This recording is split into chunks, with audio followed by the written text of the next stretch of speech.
நேத்து நடந்த டிவி விவாதத்துல திருப்பூர் நாடாளுமன்ற உறுப்பினர் சுப்ராயன் சொல்றாரு, ஒரே நாடு ஒரே தேர்தல் சாத்தியம் இல்லாது. அது போக இன்னைக்கு இருக்க இந்திய சூழல் எப்படி இருக்குது, அதுக்கான அப்டேட் இது கிடையாது. இது பின்னோக்கி இருக்கிறதா சொல்றாரு. ஆனா அங்க ஒரு மாற்றம் அவர் சொல்றாரு. ஆனா அதை நடைமுறைப்படுத்துறதுக்கு இந்தியா கூட்டணின்னு சொல்லி 2024 இவர்கள் எல்லாம் சேர்ந்துதான் மோடி அரசாங்கம் எதிர்த்தாங்க. அப்படி இந்தியா கூட்டணி பிரதிநிதித்துவ முறையை ஏத்துக்குச்சா? தேர்தலில் ஒரே நாடு ஒரே தேர்தல் கூடாது அப்படின்னா அதற்கான மாற்று என்ன? பிரதிநிதித்துவ முறை ஒரு இந்தியா கூட்டணிக்கான ஒரு ஒருமித்த கொள்கையா முன்வைக்கணும். அதை வைக்கோமான்னா அது இல்லை. மாநில அரசாங்கம் மட்டும் இல்லாம இந்திய மக்களை எந்த அடிப்படையில பாதிக்க போகுது அப்படின்னா, ஒரே நாடு ஒரே தேர்தல் இவர் சொல்ல மாதிரி கேட்கறதுக்கு நல்லா இருக்கு. தேர்தல் செலவுகளை கம்மி பண்ண போறோம், ஒரே டைம்ல தேர்தல் நடந்தா அதற்கான வரவேற்பு இருக்கும். ஆனா அப்படி இல்லை.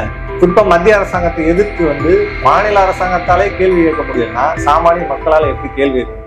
நேற்றைய தினம் மோடி அரசாங்கம் ஒரே நாடு ஒரே தேர்தல் என்ற திட்டத்துக்கு ஒப்புதல் கொடுத்திருக்காங்க அமைச்சரவை. இது எந்த காரணத்துக்காக அப்படின்னு பார்த்தோம்னா, கிட்டத்தட்ட இந்த ஒரே நாடு ஒரே தேர்தல அவங்க ஆட்சிக்கு 2014 ஆட்சிக்கு வந்ததுல இருந்து எப்படியாவது நடைமுறைப்படுத்தணும் அப்படிங்கிறதுக்கான நடவடிக்கை பல கட்டம் நிறைவேற்றினா கூட இன்னைக்கு அமைச்சரவை ஒப்புதல் கொடுத்திருக்கிறாங்க. எந்த அடிப்படையில அப்படின்னு பார்த்தோம்னா, தேர்தல் செலவினங்கள் அதிகரிக்குது, மக்களோட வெல்ஃபேர் ஸ்கீமை மக்களுக்கு கொண்டு போக முடியல அப்படின்ற பல காரணங்களை மோடி அரசாங்கம் சொல்லுது.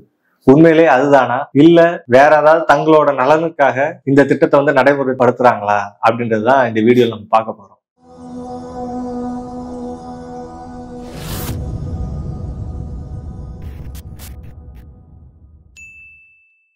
அம்பர்லா சேனல் நேயர்களுக்கு அனைவருக்கும் வணக்கம். நான் உங்கள் மாறன். ஒரே நாடு ஒரே தேர்தல். மோடி அரசாங்கம் எல்லா மாநிலத்துக்கும் ஒரே கட்டத்துல தேர்தல் நடத்தணும், சட்டமன்ற தேர்தல், நாடாளுமன்ற தேர்தல், இதை ஒருங்கிணைச்ச முறையில தேர்தல் நடத்தணும் அப்படின்றாங்க. பல்வேறு செலவினங்கள் இந்த தேர்தல் நடக்கிறதுனால கவர்மெண்ட்டுக்கு ஆகுது. இன்னொரு பக்கம் மக்களுக்கு வெல்ஃபேர் ஸ்கீம் கொண்டு போறதுக்கு, ஏன்னா எல்லா மாநிலங்களிலும் ஒரே தேர்தலா நடந்துட்டே இருந்தா அவங்களால 5 வருஷத்துல மக்களுக்கான ஸ்கீம் கொண்டு போக முடியல அப்படின்ற விளக்கத்தை இதுக்காக கொடுக்குறாங்க. ஆனா இது அப்போஸ் பண்ற எதிர்கட்சிகளோ இல்ல மற்ற ஜனநாயக சக்திகளோ என்ன சொல்றாங்கன்னா, இது இந்தியாவுக்கு சாத்தியப்படாது.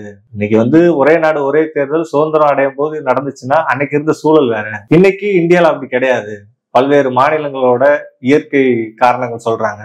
இன்னொரு பக்கம் அது சாத்தியமே இல்லை அப்படின்ற நடவடிக்கையும் எதிர்கட்சிகளாகட்டும் இல்ல பல்வேறு இயக்கங்களோ ஜனநாயகத்தையும் சொல்றாங்க. அது இன்னொரு பக்கம் சாத்தியமா சாத்தியம் இல்லைன்றது நம்ம ரெண்டாவது பார்க்கலாம். குறிப்பா இந்த மோடி அரசாங்கம் எதுக்கு இந்த தேர்தல் கொண்டு வர்றாங்க அப்படின்றத நாம தெரிஞ்சுக்கணும். இந்த மோடி அரசாங்கம் 2014 ஆட்சிக்கு வந்ததுல இருந்து இன்றைக்கு வரைக்கும் அவங்களோட ஒரு இந்துத்துவ கனவை நடைமுறைப்படுத்துறதுக்கான பல சட்டங்களையும் பல்வேறு திட்டங்களையும் நடைமுறைப்படுத்திருக்காங்க. குறிப்பா ஒரே நாடு ஒரே கல்ச்சர், ஒரே மதம், ஒரே பண்பாடு, இப்படி தொடர்ந்து ஒரு இந்துத்துவ நாடை உருவாக்குறதுக்கான நடவடிக்கையை இந்த மோடி அரசாங்கம் ஈடுபட்டு இருக்கு.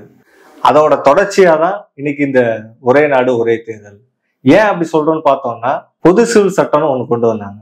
அது இந்த சட்டம் எதற்காக கொண்டு வந்தாங்க? குறிப்பா நாட்டுல இருக்கக்கூடிய சிறுபான்மைகளோ இல்ல கிறிஸ்துவர்களோ இப்படி ஒடுக்கப்படுறவங்களோ எல்லாருக்கும் ஒரே சட்டம், ஒவ்வொரு மதத்துக்கும் ஒவ்வொரு சட்டம் இருக்கக்கூடாது அப்படின்றது கொண்டு வந்தாங்க. இன்னைக்கு ஜிஎஸ்டி தொடங்கி பொது சிவில் சட்டம் வரைக்கும் எப்படி பாக்குறோம் அப்படின்னா, ஜிஎஸ்டி ஒட்டுமொத்தமா மாநிலங்கள் அரசாங்கத்துல இருந்து மத்திய அரசாங்கம் எடுத்துட்டு அதுல இருந்து நாங்க பிரிச்சு கொடுக்க போறோம் அப்படின்னு சொல்லி கொண்டு வந்தாங்க. ஆனா அன்னைக்கு ஜிஎஸ்டி எல்லா மாநிலங்களும் எதிர்த்துச்சு. ஆனா மோடி அரசாங்கம் அதை விட்டு வச்சாங்க கிடையாது. இன்னைக்கு ஜிஎஸ்டியை நடைமுறைப்படுத்தி சிறு குறு உற்பத்தியாளர்ல இருந்து ஒட்டுமொத்த மாநிலங்களோட வருவாயையும் இன்னைக்கு மோடி அரசாங்கம் எடுத்துக்கிறாங்க. இன்னொரு பக்கம் குறிப்பா சிறுபான்மையில ஒடுக்கிறதுக்கான பொது சிவில் சட்டத்தை நடைமுறைப்படுத்திக்கிறாங்க. அந்த அடிப்படையில தான் இன்னைக்கு ஒரே நாடு ஒரே தேர்தலை கொண்டு இருக்கிற மாநில அரசாங்கத்தோட அதிகாரத்தை முழுசையும் மத்திய அரசாங்கம் எடுக்கிறதுக்கான நடவடிக்கையா தான் இந்த ஒரே நாடு ஒரே தேர்தல் அமைஞ்சிருக்குது. இதை எதிர்க்கக்கூடிய இல்ல இந்தியா கூட்டணியோ இல்ல இன்றைக்கு இருக்க திமுக அரசாங்கமோ என்ன சொல்றாங்க அப்படின்னா, அதே நான் முன்னாடி சொன்ன மாதிரிதான், இது அவ்வளவு சீக்கிரம் நடைமுறைப்படுத்த முடியாது அப்படின்றாங்க. ஆனா மோடி அரசாங்கம் பல்வேறு பாசிச நடவடிக்கைகள் ஈடுபட்டு இருக்க இந்த சூழல்ல தான் பல்வேறு திட்டங்களையும் இன்னைக்கு நடைமுறைப்படுத்துறாங்க. குறிப்பா ஜிஎஸ்டியை எல்லா மாநிலங்களும் எதிர்த்துச்சு. ஆனா இன்னைக்கு நிலைமை என்ன? அதை நடைமுறைப்படுத்துகிறாங்க. புதிய கல்வியை பல மாநிலங்கள் ஏற்றுக்கொள்ளல. ஆனா இன்னைக்கு என்ன நிலைமை? அதை இன்னைக்கு நடைமுறைப்படுத்திருக்காங்க. பொது சிவில் சட்டத்தை எந்த எதிர்கட்சிகளும் ஆதரிக்கல. ஆனா இன்னைக்கு நிலைமை என்ன? பல மாநிலங்கள்ல பொது சிவில் சட்டம் இன்னைக்கு நடைமுறைக்கு வந்திருக்கு.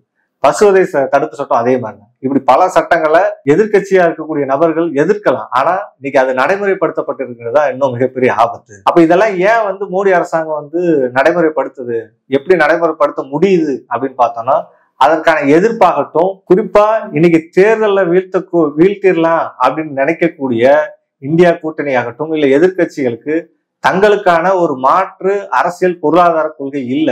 இப்ப தேர்தல் ஒரே நாடு ஒரே தேர்தல் வேண்டாம் அப்படின்னு சொன்னா சாத்தியம் இல்லைன்னு சொல்லி கடந்து போறது அல்ல. குறிப்பா நேத்து நடந்த டிவி விவாதத்துல திருப்பூர் நாடாளுமன்ற உறுப்பினர் சுப்ராயன் சொல்றாரு, ஒரே நாடு ஒரே தேர்தல் சாத்தியம் இல்லாது.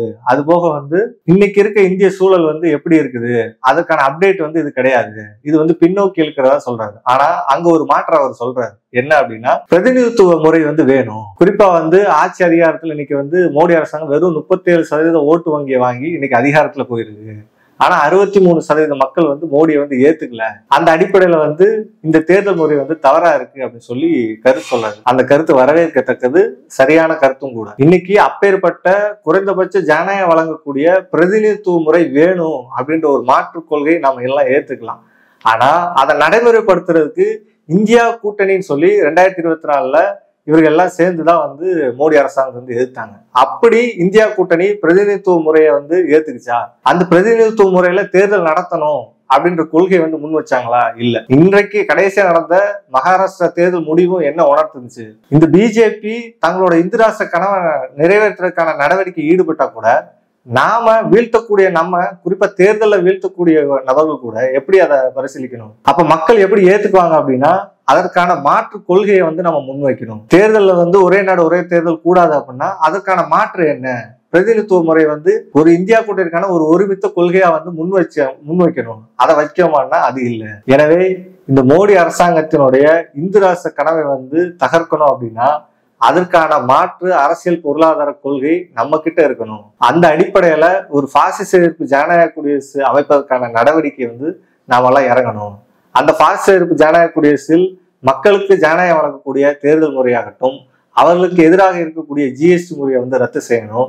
குறிப்பா பொது சிவில் சட்டம் சொல்ற இந்த RSS கும்பலோட தடுக்கிறதுக்கான நடவடிக்கையை ஒருங்கிணைத்த முழக்கமா நம்ம கொண்டு போகணும். அந்த அடிப்படையில் இந்த பாசிச எதிர்க்கிறதுக்கான ஒரு அரசியல் பொருளாதார மாற்று திட்டத்தை முன்வைத்து மக்களிடம் போறதா இதுக்கான ஒரே தீர்வு. இதை நாம ஏன் எதிர்க்கிறோம் அப்படின்னு பார்த்தோம்னா, இந்த இந்தியாவை இந்துத்துவ நாடா மாத்துறதுக்கான நடவடிக்கையோட தொடர்ச்சி தான் இந்த ஒரே நாடு ஒரே தேர்தல். குறிப்பா பொது சிவில் சட்டமாகட்டும், இல்ல ஒரே மதத்தின் அடிப்படையில் கொண்டு வரதுக்கான நடவடிக்கை ஆகட்டும், இதோட தொடர்ச்சி தான் இந்த ஒரே நாடு ஒரே தேர்தல். அந்த அடிப்படையில் இவர்கள் அமைக்க போற ஒரு இந்து ராஷ்டிரத்துக்கான அடிக்கட்டுமான வேலைகள் தான் இந்த ஒரே நாடு ஒரே தேர்தல். இன்னொரு பக்கம் மாநில அரசாங்கத்துக்கு இருக்கக்கூடிய குறைந்தபட்ச அதிகாரத்தையும் தூக்கி எறிகிற நடவடிக்கை தான் இந்த ஒரே நாடு ஒரே தேர்தல். குறிப்பா மாநில அரசாங்கத்திட்ட இருந்த கல்வியை இன்னைக்கு பொதுப்பட்டியல் நோக்கி கொண்டு போயிருக்கிறாங்க. இப்படி ஒவ்வொரு மாநில அரசாங்கத்துக்கூட அதிகாரத்தையும் டோட்டலா தன்னோட வசப்படுறதுக்கான நடவடிக்கை தான் இந்த ஒரே நாடு ஒரே தேர்தல். எனவே இது அனைவரும் கட்டாயம் எதிர்க்க வேண்டிய ஒரு நடவடிக்கையாகவும் அதற்கான வலுவான கண்டனத்தையும் நாம் பதிவு செய்யறோம். இது குறிப்பா மாநில அரசாங்கம் மட்டும் இல்லாம இந்திய மக்களை எந்த அடிப்படையில பாதிக்க போகுது அப்படின்னா, ஒரே நாடு ஒரே தேர்தல் இவர் சொல்ல மாதிரி கேட்கறதுக்கு நல்லா இருக்கும். தேர்தல் செலவினங்களை கம்மி பண்ண போறோம், ஒரே டைம்ல தேர்தல் நடந்தா அதற்கான வரவேற்பு இருக்கும். ஆனா அப்படி இல்லை. இந்த தேர்தல் நடந்துச்சு அப்படின்னா இன்னைக்கு குறைந்தபட்சம் இருக்கக்கூடிய மாநில அரசாங்கத்தோட அதிகாரத்தை பறிக்கிறது மூலியமா நாளைக்கு ஜிஎஸ்டி வரியை எப்படி மத்திய அரசாங்கம் கொண்டு போனாங்களோ அதே மாதிரி தங்களோட முழு அதிகாரத்தையும் இன்னைக்கு மத்திய அரசாங்கம் கொண்டு போகும். குறிப்பா ஒற்றை சரிவாதிகார ஆட்சியை நோக்கி நகரும். அந்த அடிப்படையில் பார்த்தோம்னா மக்களுக்கான எந்த ஒரு திட்டத்தையோ இல்லை இவர்கள் சொல்லக்கூடிய இந்து ராஷ்டிரத்தை தீவிரமா நடைமுறைப்படுத்த முடியும். குறிப்பா மத்திய அரசாங்கத்தை எதிர்த்து மாநில அரசாங்கத்தாலே கேள்வி கேட்க முடியும்னா சாமானிய மக்களால் எப்படி கேள்வி கேட்க முடியும்? அவளுக்கு நடைமுறைப்படுத்தக்கூடிய ஒவ்வொரு திட்டத்தையும் எந்த ஒரு எதிர்ப்பும் இல்லாமல் நடைமுறைப்படுத்த முடியும். அந்த வகையில இது மக்களுக்காகட்டும் இல்ல மாநில அரசாங்கத்துக்காகட்டும் ஒட்டுமொத்த உழைக்கும் மக்களுக்கு எதிராக தான் இந்த ஒரே நாடு ஒரே தேர்தல் அமைஞ்சிருக்கு. இன்னும் இதை மோடி அரசாங்கம் பின்வைக்கணும் அப்படின்னா அதுக்கான நடைமுறை உதாரணங்கள் இன்னைக்கு எக்கச்சக்கமா இருக்கு. குறிப்பா விவசாயிகள் தங்களோட விவசாய சட்டத்துக்கு எதிராக கிட்டத்தட்ட 1 வருஷம் போராடிட்டு இருக்கிறாங்க. அதுதான் இந்த மோடி அரசாங்கத்தை பணிய வச்சது. இன்னொரு பக்கம் 3 புதிய குற்றவியல் சட்டத்தை நடைமுறைப்படுத்தினா கூட ஹிட் அண்ட் ரன் ஆக்டை மட்டும் இன்னைக்கு பின்வாங்கியிருக்கு. அது எப்படி பின்வாங்கணும்? அன்னைக்கு லாரி ஓட்டுநர்கள் செஞ்ச மாபெரும் போராட்டம் தான் இந்த மோடி அரசாங்கத்தை பின்வாங்க வச்சது. அந்த அடிப்படையில் ஒரு மாற்று பொருளாதார கொள்கையும் அதற்கு எதிரான மக்கள் போராட்டம் தான் இந்த மோடி RSS கும்பலை பின்வாங்க செய்யுமே தவிர மற்றபடி இது சாத்தியம் இல்லை. இது கடந்து போற அடிப்படையில இதை பின்வாங்க முடியாது. அந்த அடிப்படையில் நாம எல்லாம் ஒன்று சேர்ந்து ஃபாஸ்ட் சேர்ப்பு ஜனநாயக குடியரசை அமைப்பதற்காக நாம் அனைவரும் போராடுவோம். மக்களுக்கு ஜனநாயகம் வழங்கக்கூடிய அரசியல் பொருளாதார மாற்று திட்டத்தை முன்வைத்து நம் மக்களை அணிதிரட்டுவோம். நன்றி, வணக்கம்.